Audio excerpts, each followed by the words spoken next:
नमस्कार, जय हिंद, जय भारत।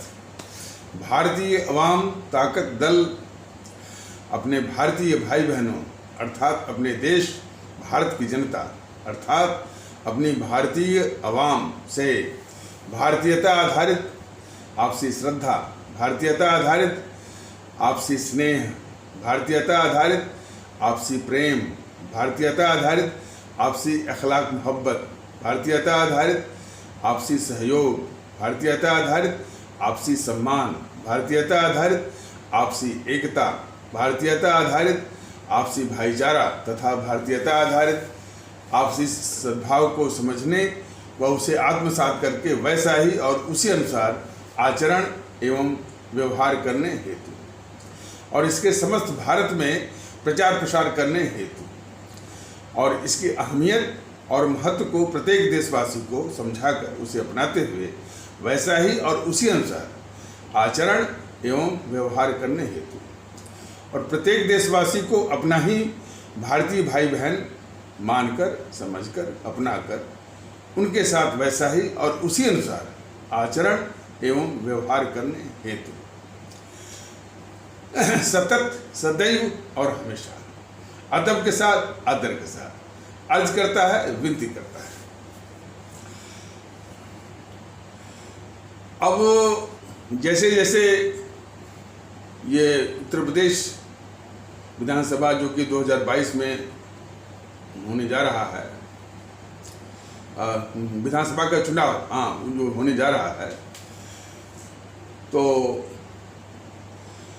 इन राजनीतिक पार्टियों की व्याकुलता बढ़ती जा रही है चुनाव जीतने के लिए। लेकिन हमारे आदरणीय भारतीय भाई बहन ये अच्छी तरह से पहचान लें कि ये भारतीय जनता पार्टी कौन है,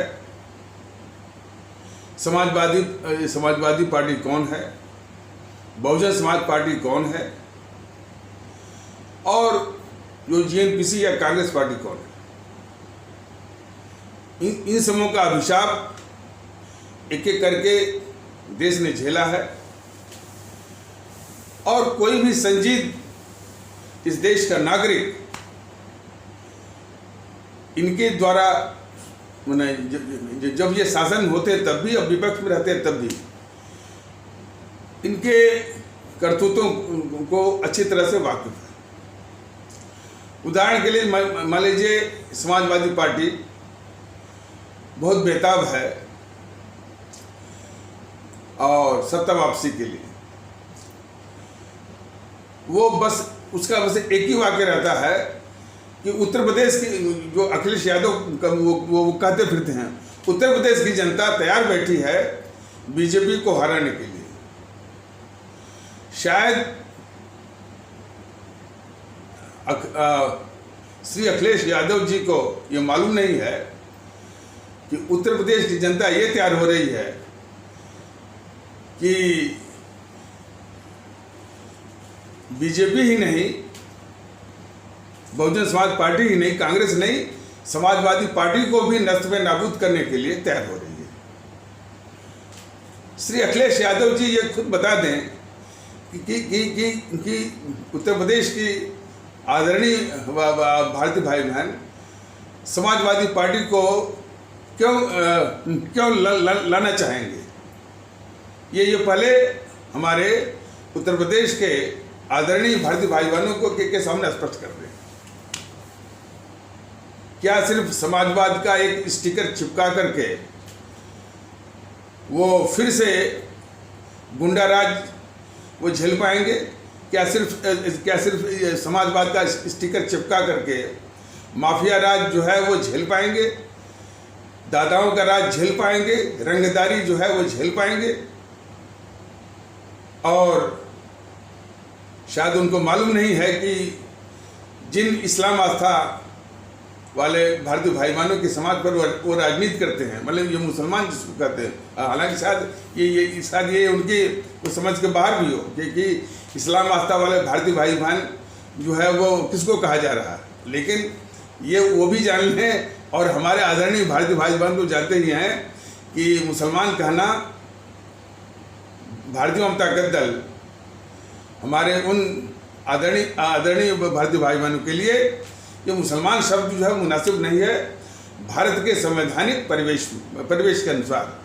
तो इसलिए उनको आदरपूर्वक जो संबोधन है कि हमारे इस्लाम आस्था वाले आदरणीय भारतीय भाई बहन, तो शायद समाजवादियों के भी दिमाग में या श्री अखिलेश यादव जी के दिमाग में ये बात जो आ जानी चाहिए कि वो भी यानी मुसलमान का संबोधन छोड़ करके यही आदर सूचक संबोधन को वो अपनाएं। लेकिन समझ की बात है, लेकिन जो इसकी राजनीति करता है तो वो कौन सी समझदारी एक बैग दिखा सकता है, ये बहुत आसानी से इसका अंदाज लगाया जा सकता है। उसमें तो जो अखिलेश यादव जी कहते फिरते हैं कि उत्तर प्रदेश की जनता बीजेपी को हराने के लिए तैयार बैठी है। आप ये मत भूलिए कि बीजेपी की जनता समाजवादी पार्टी को ही उससे ज़्यादा हराने के लिए तैयार हो रही है। वो क्यों जो है वो क्यों उस समाजवादी पार्टी को लाना चाहेगी जो कि पूरे देश में गुंडा राज स्थापित करेगा, जो कि पूरे जो समाजवाद के नाम पर पूरा गुंडा राज स्थापित करेगा, समाजवाद के नाम पर वो दादाओं का राज स्थापित करेगा, माफिया राज स्थापित करेगा। हर पुलिस स्टेशन को जो है एक मैंने एक यानी गुंडाओं और माफियाओं के चंगुल में वो देखेगा उसको। और पुलिस अधिकारियों से, पुलिस कर्मियों से जो है वो समाजवादी पार्टी के कर्ताओं की क्या मारपीट वो देखेगा, क्यों देखेगा?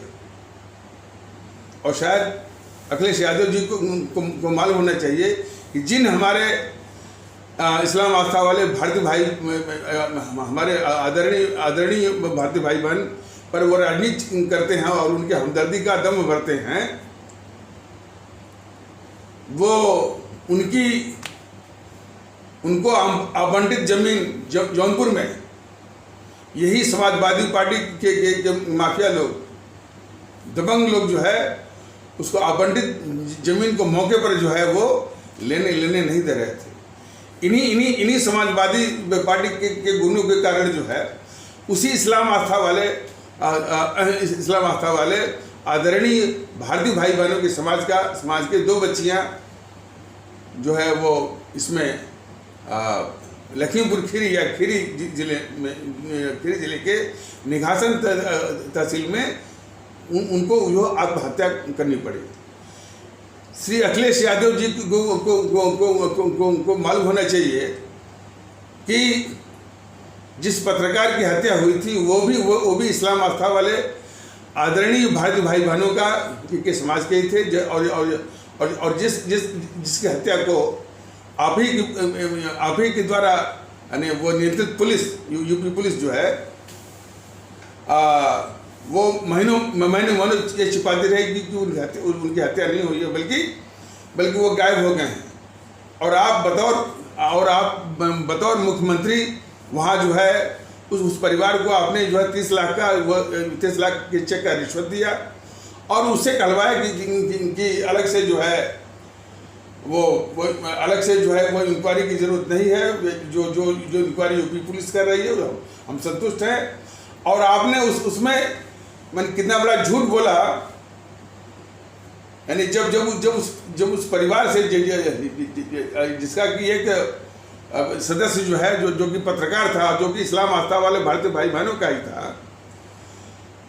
कि जब उसे ये कहलवा लिया कि हमको मैंने उत्तर प्रदेश की सरकार पर भरोसा है और यूपी पुलिस की जांच पर भरोसा है और हमको किसी और इंक्वायरी की जरूरत नहीं है, तब आपने कितना बड़ा झूठ बोला अखिलेश यादव जी। आपने कहा कि किसी दोषी को बख्शा नहीं जाएगा। जब आपने पूरा केस ही खा गए मौके पर 30 लाख के चेक का रिश्वत देने के बाद दे करके, तो आपने कितना झूठ बोला कि किसी दोषी को बख्शा नहीं जाएगा।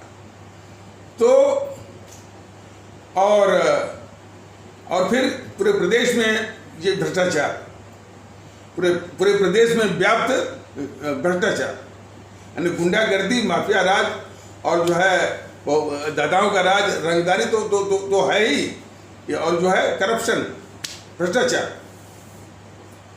आप ही शासनकाल में बस का किराया जो है चौगुना वो किया गया है।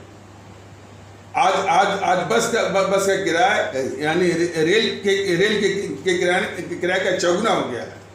जबकि पूरे देश को मालूम होना चाहिए कि रेलवे तो इतनी सुविधाएं भी देता है, और रेलवे अपना ट्रैक भी मेंटेन करता है।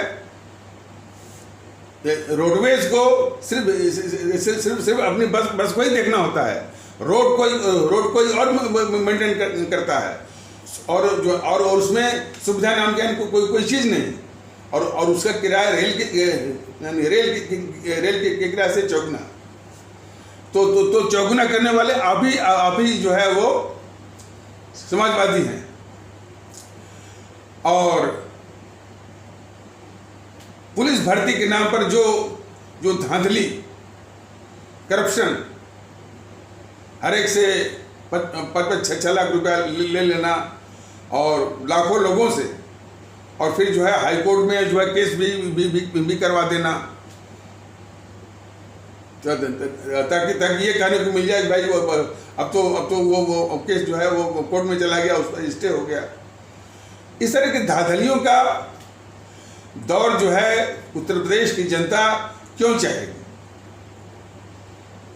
और उत्तर प्रदेश की जनता ने देखा है आपका कि पीसीएस की भर्ती में किस तरह से यानी धांधली वो की गई। एक महज वो इंटर कॉलेज का प्रिंसिपल जो है वो मैंने यूपीपीएससी मैंने Uttar Pradesh public service commission का चेयरमैन अब आपने बनाया। किसको? महज जो है वो इंटर कॉलेज का प्रिंसिपल को, और उसके द्वारा जो है कहना नहीं चाहिए वो एक जात विशेष के लोगों को तमाम वो पीसीएस वो भर्ती कर दिया। तो इस तरह से ये इस तरह के मैंने अराजक तांडव जो है वो प्रदेश वो देख चुका है। और खास करके हमारे जो पिछड़े भारतीय भाई बहन हैं, जो कि जिनको सम्मान चाहिए, जिनको मैंने कुछ कट्टरवादी तत्व जो है, असामाजिक तत्व अभी भी उनको चमार या हरिजन खाना छोड़ नहीं रहे हैं। हालांकि भारतीय जनता दल ने मैंने कई बार वो निवेदन किया हुआ है, और भारतीय जनता दल का ये शासन आता है तो इस तरह की बीमारी ही वो दूर कर देगा। तो इस तरह तो ऐसे हमारे जो आदरणीय पिछड़े भारतीय भाई बहन वो बराबर वो सशंकित रहते हैं, बराबर आतंकित रहते हैं, बराबर समय रहते हैं सफाई गुंडों से। ये भी अखिलेश जी आप जान लीजिए। तो इस तरह का अराजक और एक दहशत भरा माहौल जो है उत्तर प्रदेश की जनता क्यों चाहेगी? और उससे भी बड़ी बात, आप हमेशा आतंकवादियों के से हमदर्दी दिखाते हैं।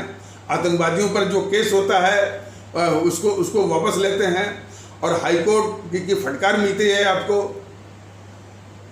और आपके जो है टीएस सेशन और वो जो है शफीकुर रहमान जो है वो तालिबान का समर्थन करते हैं, और वो समर्थन बगैर आपके इशारा के होगा भी नहीं। तो इस तरह की स्थिति जो है हमारे उत्तर प्रदेश के आदरणीय भारतीय भाई बहन क्यों चाहेंगे?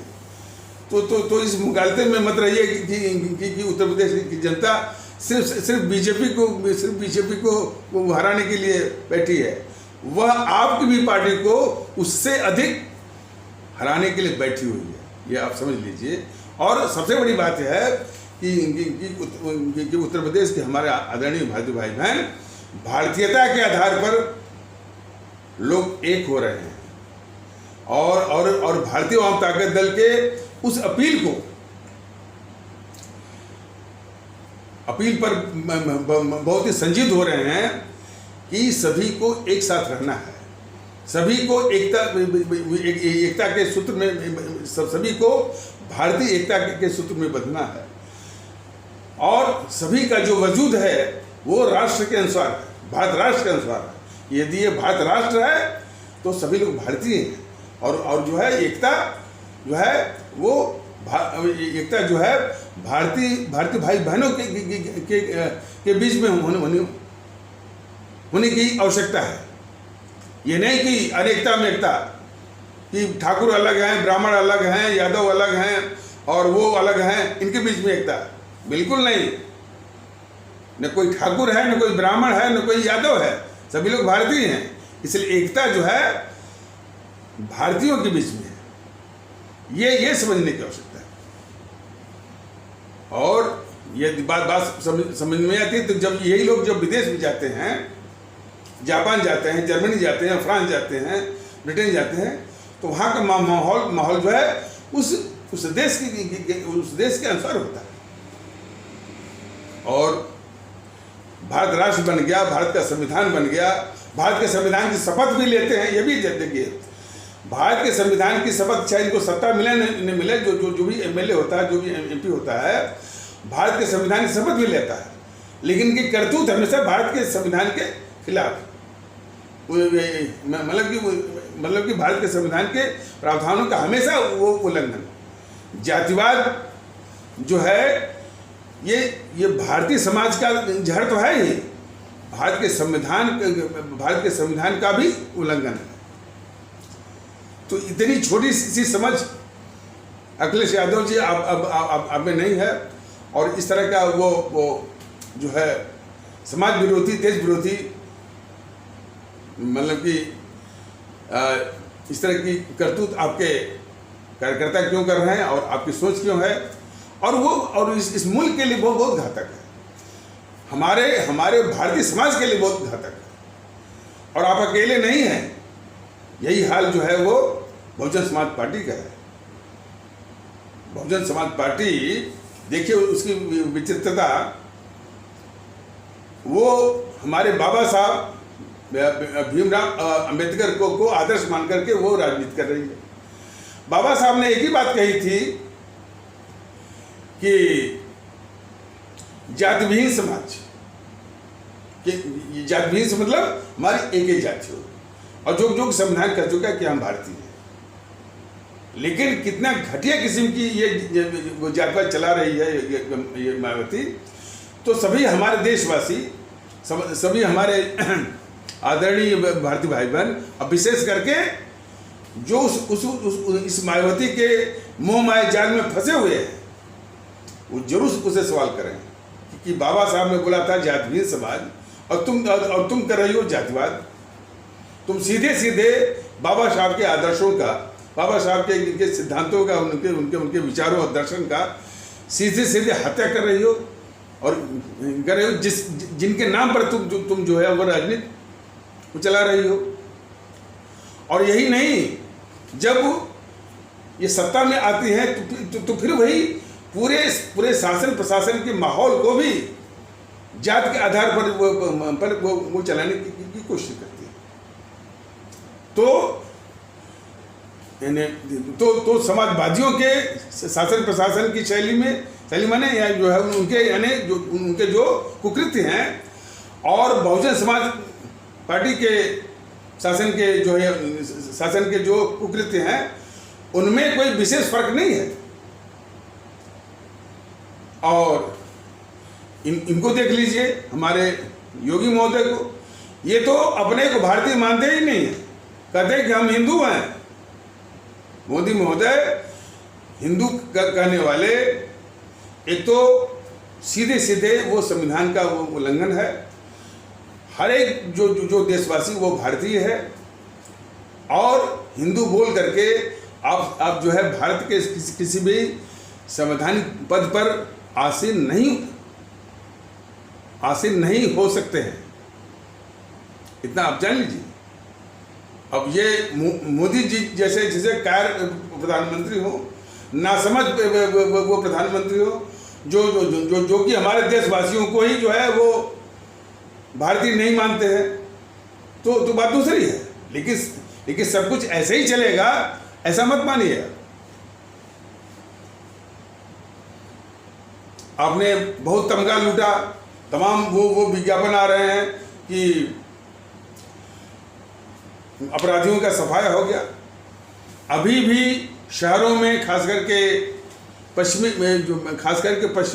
उत्तर प्रदेश के जिलों में चेन स्नैचिंग यानी जंजीरों का छीनना, हमारी जो माताएं और बहनें हैं उनका चेन छीनना, उनका पर्स छीनना, और भी इस तरह की वारदातें बिल्कुल बदस्तूर चल रही हैं।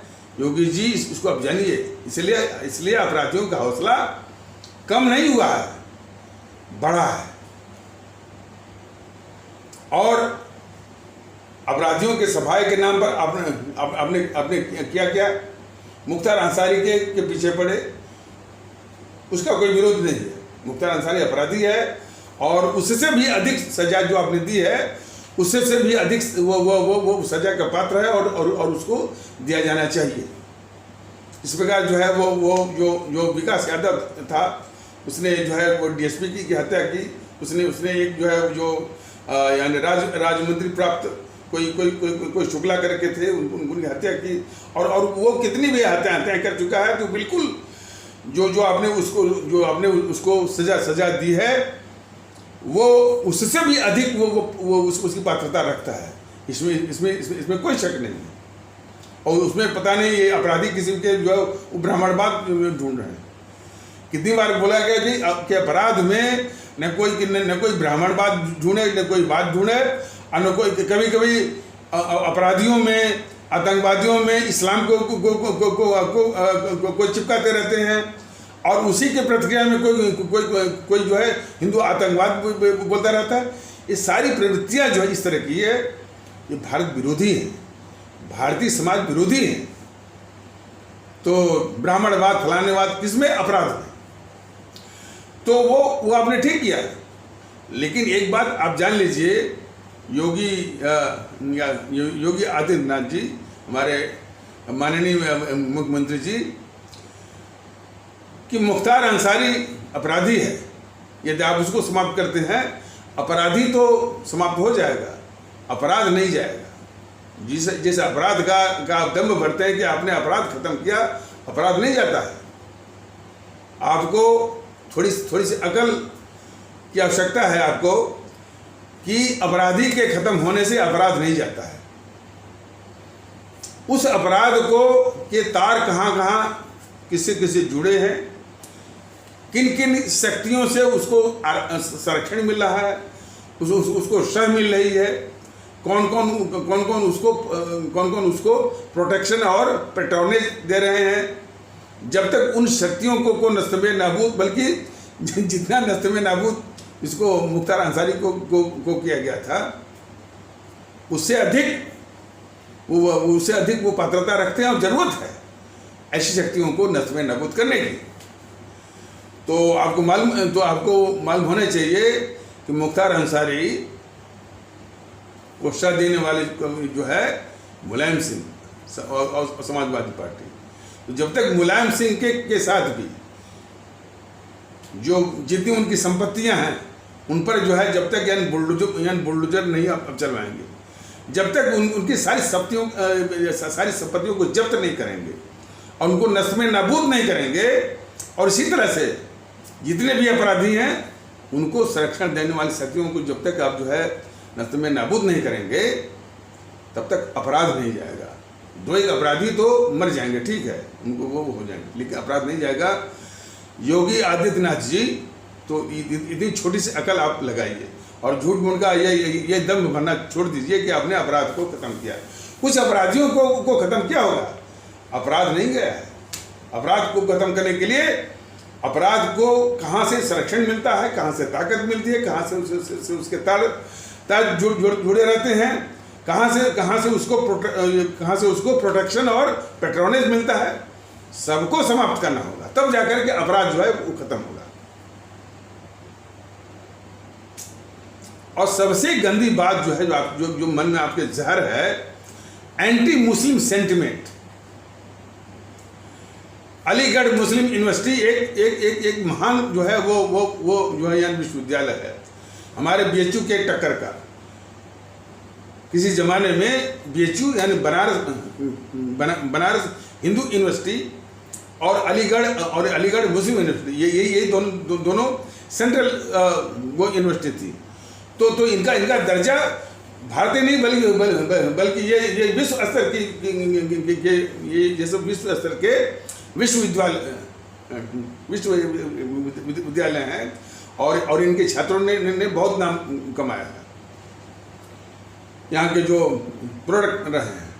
लेकिन आपकी मानसिकता जरा देखिए, सिर्फ मैंने एक एंटी मुस्लिम सेंटिमेंट कि वहाँ पर वो जो है यानी महेंद्र प्रताप यूनिवर्सिटी बनवा रहे हैं।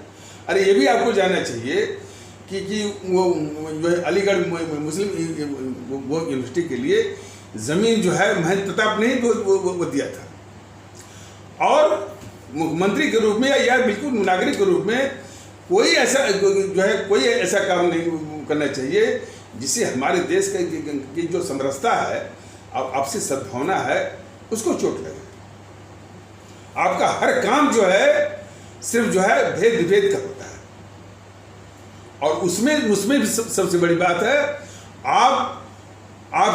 आपके लिए जो है जो इस्लाम आस्था वाले भारतीय भाई बहनों का जो आदरणीय भारतीय भाई बहनों का समाज है, वही आपको खलता है। सबसे जो घातक आपकी जो मानसिकता है, आप नेहरू को गद्दार नहीं मानते हैं। आपने इलाहाबाद का नाम तो बदल दिया प्रयागराज। क्या आपको मालूम नहीं कि उसी के बगल में एक गद्दार मोतीलाल नेहरू, उसके नाम पर जो है वो इंजीनियरिंग कॉलेज है? क्यों नहीं बदला आपने? पूरे प्रदेश में नेहरू के नाम पर, इंदिरा के नाम पर, राजीव के नाम पर जितने हैं, आप उनको गद्दार मानते ही नहीं मानते हैं। और जो मुल्क जो हमारे देश के खिलाफ जो गद्दारी करता है, वो सबसे बड़ा अपराधी है, ये मानिए मोदी जी, योगी जी। लेकिन ये आपकी समझ में नहीं, सिर्फ एंटी मुस्लिम सेंटिमेंट। और यही कारण है कि भारतीय जनता दल इतना जो है वो नेहरू के विषय में बता रहा है। जनता भी समझना शुरू कर दिया है उसने। लेकिन आप जैसे लोग सिर्फ जो कि सिर्फ जो है एंटी मुस्लिम सेंटिमेंट वो पाले हुए हैं, इसी मानसिकता के कारण जो है नेहरू जैसा खतरनाक गद्दार जो है, उसको पहचानने में भारतीय जनमानस को दिक्कत हो रही है। तो ये एक तरह से देश के खिलाफ बहुत बड़ी गद्दारी है। बीजेपी वालों का, मोदी जी का और योगी जी का, ये थोड़ी भी जो कि राष्ट्रवाद चलाते हैं, थोड़ी भी गैरत हो, तो जितने भी नेहरू के नाम पर, इंदिरा के नाम पर, राजीव के नाम पर जितने भी ईंट हैं, पत्थर हैं, यूनिवर्सिटीज़ हैं, इंस्टीट्यूशंस हैं और हवाई अड्डे हैं, सबका नाम वो निकालें वहाँ से।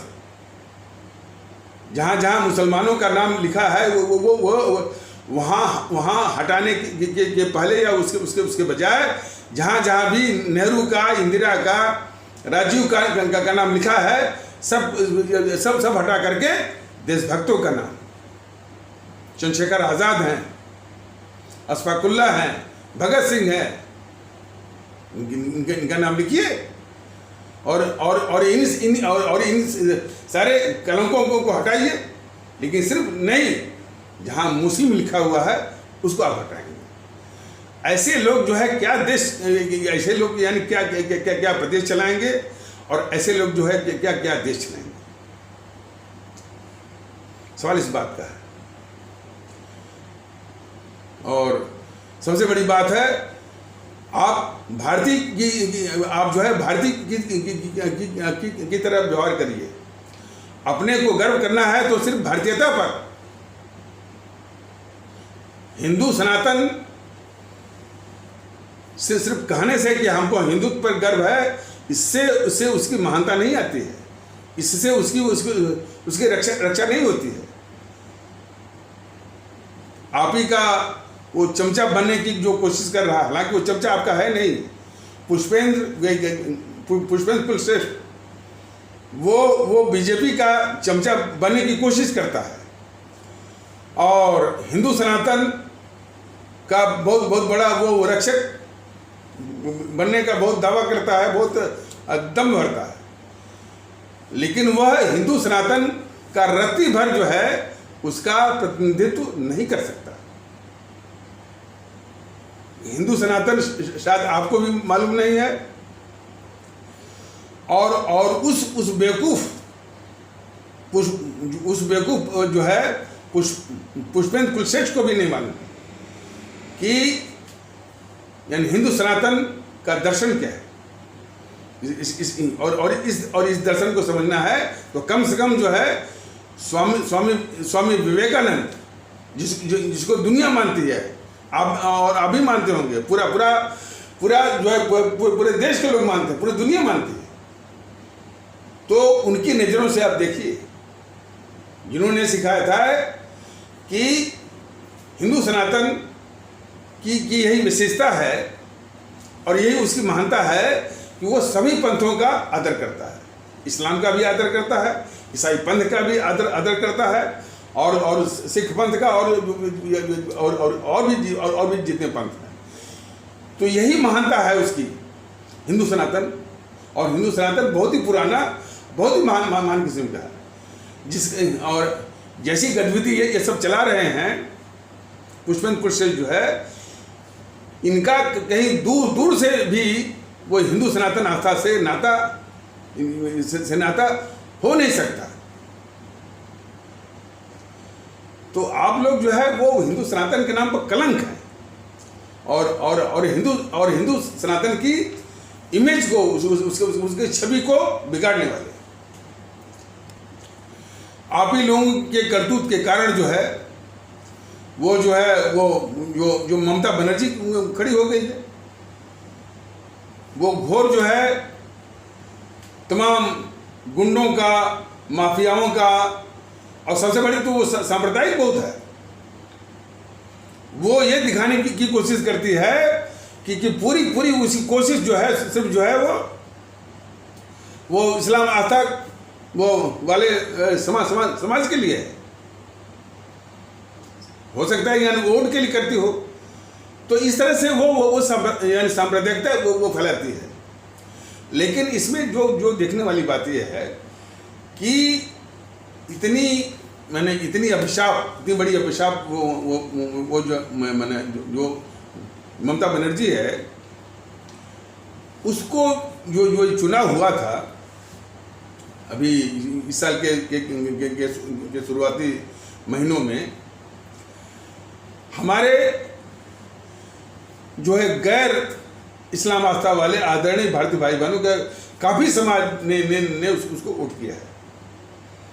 काफ़ी जो जिनकी टाइटल बनर्जी रहे हैं, मुखर्जी रहे हैं, चटर्जी रहे हैं, इन लोगों ने वोट किया है।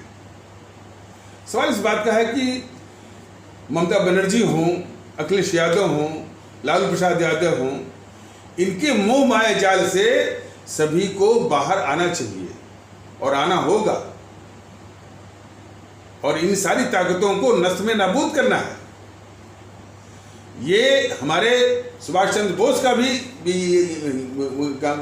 जो हमारे परम आदरणीय राष्ट्रभक्त शिरोमणि नेताजी सुभाष चंद्र बोस का भी, और सबसे बड़े शहीद आजम भगत सिंह का ये दर्शन है और उनकी सोच है, उनका आदेश है कि इन सारी शक्तियों को, और देखिए कितनी खतरनाक है ये ममता बनर्जी और उसका गैंग तो समाप्त करने का मतलब है उसी ईवीएम मशीन पर जो आपके पास अमोघ अस्त्र वो मिला हुआ है। तो अच्छा, कोई कह रहा था और बड़ी मार्मिक बात है कि साहब किसी देश में जाइए तो वो लोग कहते हैं कि भाई आप यहाँ जो भी सुविधा है उसका लाभ उठाइए और वो भी नियम कानून के अंतर्गत, लेकिन देश के खिलाफ आप बोल नहीं सकते। बस सही है, देश की महानता, देश की सर्वोच्चता जो है वो सबके लिए बहुत महान, बहुत ऊंची चीज़ है।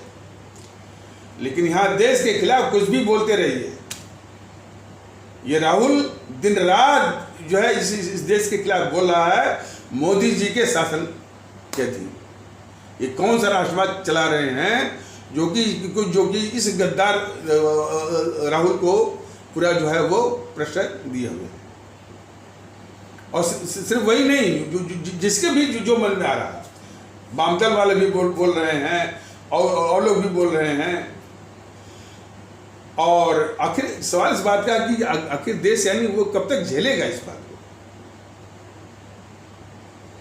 देश कब तक झेलेगा बताइए? 26 जनवरी के मौके पर मोदी जी देश की प्रतिष्ठा और आन बान को इन्होंने मिट्टी में मिला दिया। देश के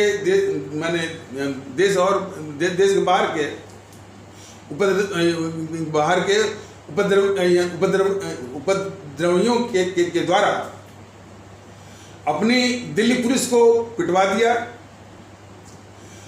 400 से लेकर 500 दिल्ली पुलिस के जवान जो है घायल हो गए और अस्पतालों में उनका महीनों इलाज हुआ। आतंकवादियों को इन्होंने मौका दिया।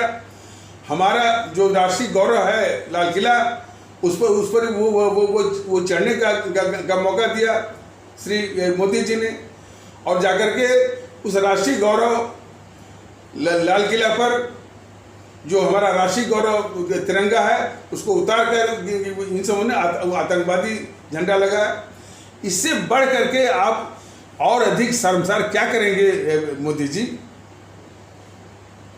इस देश को आपने जो है वो शर्मसार किया हुआ है। देश भूलता नहीं, देश ये भी नहीं भूलता है कि सीए पर जो दो बार हिंसा हुई। एक दौर में वो जामिया मिलिया में जो बस वो फूकी गई, नदवा में कुछ हुआ, अलीगढ़ मुस्लिम जो है वो विश्वविद्यालय में हुआ, तोड़ फोड़ हुआ, जो कुछ हुआ। और दूसरी बार दिल्ली में जो दिल्ली के शहरों में बड़ा खतरनाक, जिसमें कि वो आईबी का कोई अधिकारी था, कोई शर्मा करके, उसको 4.5 से चाकू के द्वारा ये जितनी भी जघन्य कार्य हुए और घृणित कार्य हुए, ये सबको मालूम है कि ये केजरीवाल के आदमियों ने करवाया था। ताहिर हुसैन मान लीजिए या अमानतुल्लाह ने। और केजरीवाल ने तो जब उसको तब तक चिपकाया था, आज जो ही उसको मालूम हुआ कि भाई इनका नाम उजागर हो रहा है, तब तो उसने उनको पार्टी से निकाल दिया, बस ताकि वो अपना कंधा साफ करने के लिए। ये पूरा देश जानता है कि ताहिर हुसैन हो चाहे अमानतुल्लाह हो, वो केजरीवाल की शाह पर ऐसा वो इन दोनों ने हिंसा फैलवाई थी, वो भी जघन्य किस्म की कृति और 450 चाकू वाली हिंसा करवाई थी। लेकिन आप आज तक आप जो है उसी केजरीवाल को बचा रहे हैं आप। और हिंसा किसने भड़काई? यही सोनिया गांधी रामलीला मैदान से वो सीधे हमारे इस्लाम आस्था वाले आदरणीय भारतीय भाई बहनों को उसने भड़काया कि अभी भी घरों में क्यों बैठे हो? घरों में बैठने वाले कायर कहलाएंगे।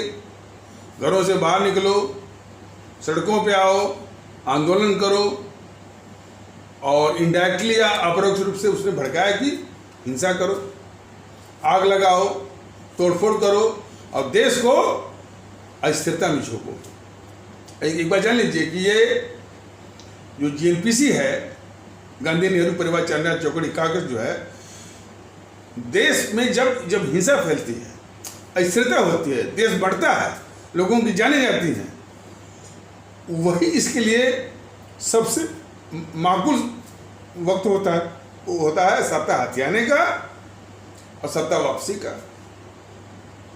बड़ी वो खतरनाक पार्टी है, उसको ये मोदी जी पाल रहे हैं, सारी सुविधाएं दे रहे हैं। तो उस सोनिया गांधी को और इसी तरह से भड़काया था वो गद्दार राहुल गांधी और प्रियंका ने भी।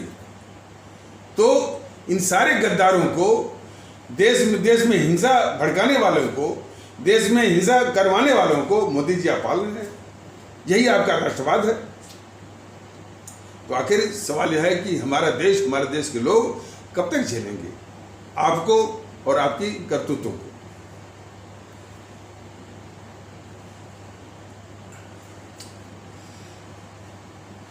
ये जो मैंने बीजेपी के शिव सालार का वो मुखौटा पहन करके, जिसे पुष्पेंद्र कुशरेष्ठ जो है वो दिखाता है कि बीजेपी का वो खैर कहाँ है और हिंदुत्व का वो रक्षक है। हालांकि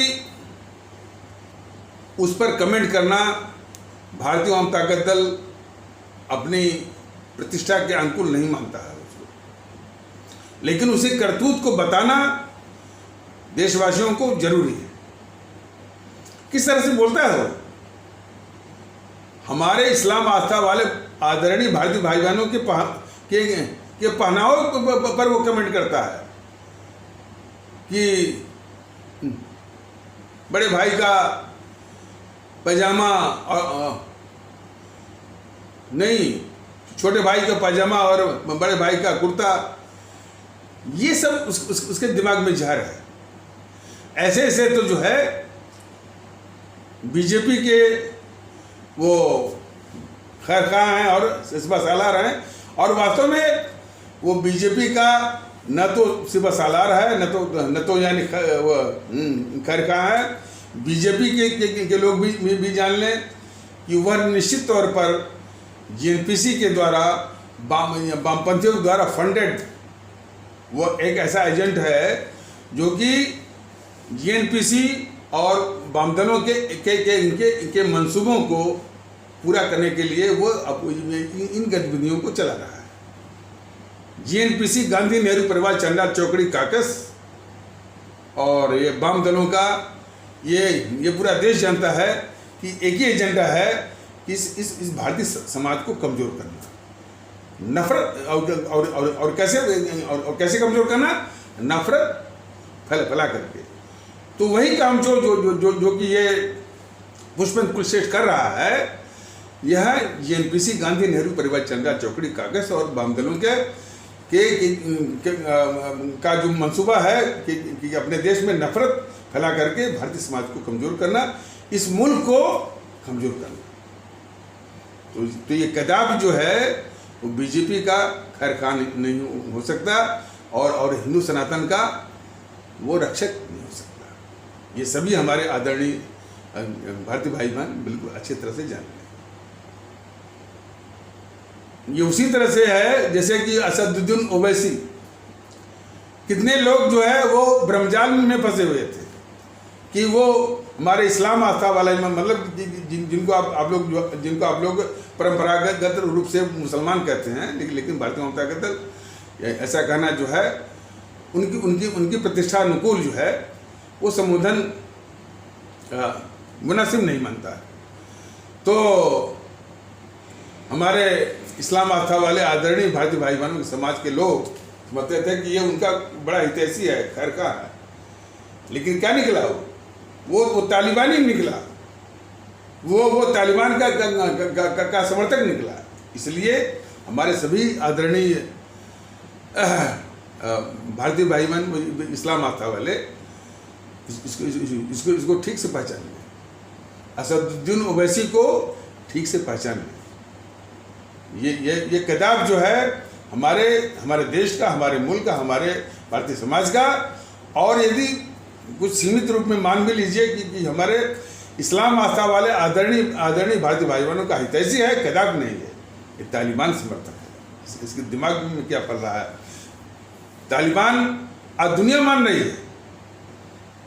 साथ ये जाना जरूरी है अब जो ये पाकिस्तान ने तालिबान की मदद करके तालिबान के द्वारा अफगानिस्तान में कब्जा करवाया, अब विश्व स्तर पर जनमत ये तैयार हो रहा है कि इसी पाकिस्तान ने जो है तालिबान के द्वारा अफगानिस्तान में कब्जा करवाया। तो इसलिए ये बन रहा है कि कम से कम जो FATF के ग्रे लिस्ट में अभी इसका नाम है, अब उसकी ब्लैक लिस्ट में ये नाम इसका डाला जाना चाहिए।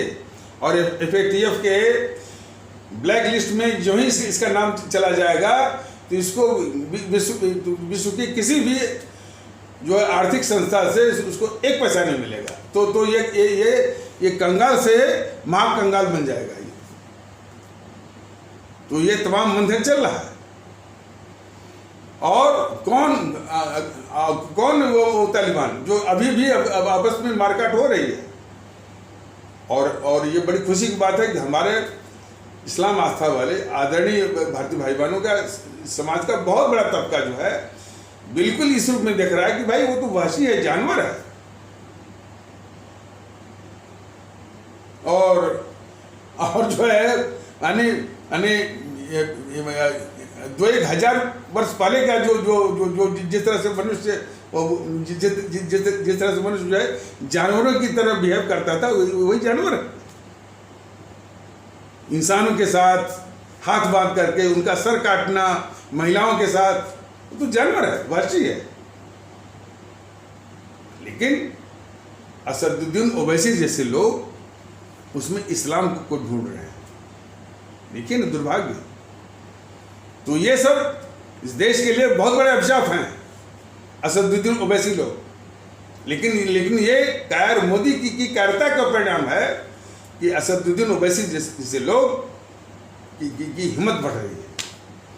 राहुल गांधी जैसे गद्दारों की हिम्मत बढ़ रही है।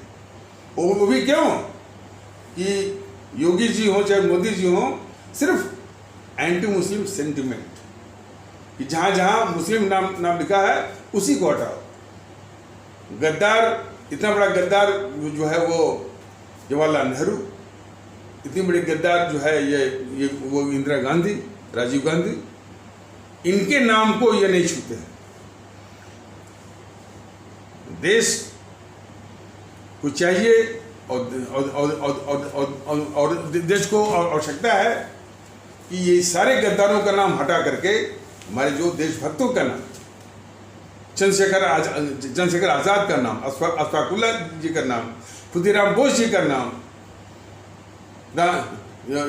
रानी लक्ष्मीबाई का नाम, सुब्रमण्यम भारती का नाम, रानी चंद्रबा का नाम, रानी गडिलू का नाम सब जगह आना चाहिए ताकि देश जो है उनकी कुर्बानियों को और उनकी शहादत के अनुसार जो है वो प्रेरणा लेकर के जहाँ भी इनकी फोटो देखे, जहाँ भी इनकी प्रतिमा देखे, उनकी प्रतिमा के दर्शन मात्र से जो है देश के प्रति कुर्बानी शहादत की भावना, त्याग की भावना, देशभक्ति की भावना पैदा। इसलिए सारे गद्दारों का नाम हटा करके इन सभी जो है देशभक्तों का, क्रांतिकारियों का और अमर शहीदों का जो है नाम वहाँ पर होने चाहिए और उनकी प्रतिमा होनी चाहिए, उनकी फोटो होने चाहिए।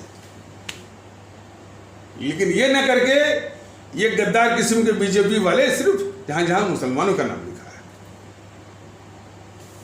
तो आप समझ लीजिए कि ये कौन सा देश चलाएंगे, ये भारतीय समाज को क्या दे सकते हैं। तो अखिलेश यादव जी या समझ लीजिए उत्तर प्रदेश की जनता जो जो जो जो जो भारतीयता के आधार पर एकत्र हो रही है, एक साथ आ रही है, वह भारतीय जनता पार्टी को तो हराएगी, आपको भी हराएगी, बहुजन समाज जो जो जो जो बहुजन समाज पार्टी है उसको भी हराएगी, और जेएनपीसी को भी, सबको जो है नष्ट में नाबूद करेगी। और ये लाख बीजेपी वाले बूथ मैनेजमेंट, फलाने मैनेजमेंट करते रहे, यहाँ पर हमारी जनता ही खुद जो है बूथ मैनेजमेंट कर रही है और करेगी भी, और इनके सारी साजिशों को नष्ट में नाबूद करेगी। चूंकि ये सब हमारे मुल्क के लिए वो खतरा है, हमारे भारतीय समाज के लिए खतरा है, और ये क्या दे सकते हैं? कुछ नहीं। जैसा कि पिछले एपिसोड में बताया गया था, अब तालिबान की हालत है कि उनके मंत्रियों का शपथ ग्रहण समारोह तो हुआ नहीं, और वो जो शपथ ग्रहण की बात है वो तो बहुत दूर की कौड़ी है। स्थिरता ही नहीं आएगी, स्टेबिलिटी ही नहीं आएगी, आपस में ही वो मारकाट हो रही है। अब वो मारकाट, भाई जो मारकाट के आधार पर कब्जा किया है, तो आपस में भी वो मारकाट करेगा। अभी जो है मुल्ला अब्दुल गनी बरादर, उसके विषय में तमाम वो ये तालिबान अब झूठ बोलना शुरू कर दिया, जबकि वो मारा गया है, जबकि वो डिप्टी प्राइम मिनिस्टर था। इसी तरह से वो डिप्टी प्राइम मिनिस्टर हो, जब प्राइम मिनिस्टर हो, जब प्रेसिडेंट हो, जब कुछ भी हो, आपस में ही जो है वो मर कटेंगे। लेकिन फिर भी पाकिस्तान के लोग जो है बहुत दहशत में है कि यदि वही चीज जिसको कि पाकिस्तानी हुकूमत ने पैदा किया, ये यदि वही रुख कर ले पाकिस्तान की ओर, तो पाकिस्तान की आवाम का क्या होगा? वहाँ की आवाम तो भाग भूग करके कुछ टर्की में, कुछ कतर में, कुछ मलेशिया में भाग गई। पाकिस्तान की आवाम जो है वो कहाँ भाग के जाएगी? तो बहुत बड़ी चिंता, बहुत बड़ी दहशत, बहुत बड़ा खौफ चल रहा है पाकिस्तान के अंदर। लेकिन सवाल इस बात का है कि हमारे देश में मोदी जी के शासनकाल में इन सारी ताकतों को ताकत मिल रही है देश के खिलाफ बोलने के और तालिबान के समर्थन में बोलने के। और हिम्मत तो देखिए वो जावेद अख्तर का, कि तालिबान की तुलना जो है वो आरएसएस से कर रहा है। वास्तव में बॉलीवुड कहना नहीं चाहिए, बॉलीवुड के विषय में जो उसकी दशा है, जो उसका चरित्र जो है, जो फिल्मों में दिखाते हैं, और जो उनका व्यक्तिगत जो जीवन का जो चरित्र है, मैंने उसका उच्चारण हम करने में हमको दिक्कत हो रही है, और दिक्कत होगी भी। मतलब कि जो वो एडल्ट्री या प्रोस्टिट्यूशन से जो गंदगी फैलती है समाज में, वही गंदगी ये बॉलीवुड वाले फैला रहे हैं।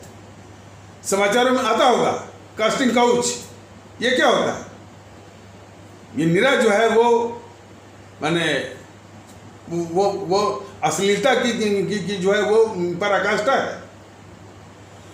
तो जो गंदगी, प्रोस्टिट्यूशन और एडल्ट्री समाज में गंदगी वो फैला रहे, वही सब जो है सिस्टमेटिक रूप से जो है वो बॉलीवुड वाले ये फैला रहे हैं। भारतीय जनता दल की दरख्वास्त है इस सरकार से कि तुरंत जो है वो बॉलीवुड को बंद करे वो। और ये तो कर ही रहे हैं, और उसमें जावेद अख्तर, शबाना आजमी और वो नासिरुद्दीन शाह, और जो है वो आमिर खान, शाहरुख खान, और विनोद कश्यप, अनिल कपूर, और वो दीपिका पादुकोण जैसे भारत विरोधी तत्व जो है वो पलते हैं वहाँ पर।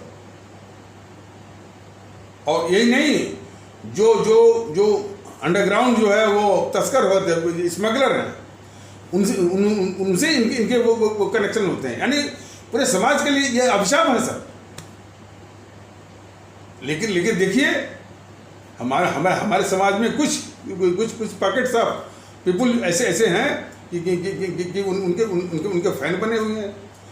तो फैन तो ऐसे ही है कि भाई अंधभक्ति, जैसे नेहरू परिवार के कुछ अंधभक्त तो वो भी फैन हो गए।